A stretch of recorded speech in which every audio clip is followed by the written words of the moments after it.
na ibabalik sa inyong pamilya ang 61 bilyones dolyares na tagong yaman ng iyong ama para lamang magpakatuta ka at maging spokesperson ka, proxy ng Estados Unidos. Yan po ay hindi galing sa akin. Yan po ay galing sa Asia Week na publikasyon sa labas ng ating bansa.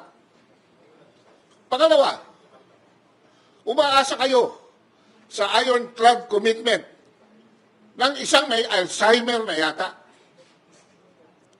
At hindi ko tinutukoy si Ginoong Joe Biden. Ang may Alzheimer sa relasyon nating panlabas ay ang Amerikano.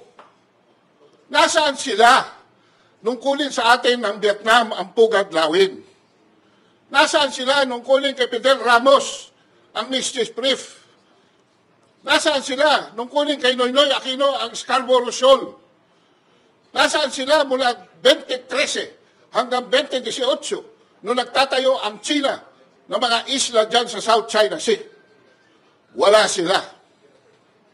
Ako po ay naglimbag ng isang pamphlet at mamaya ay bibigyan namin kayo ng kopya na nagpapatunay sa kasinungalingan, kabalintunan at kalukuhan ng Amerikanong pinapakakuhan tayo nang wala naman silang sinseridad.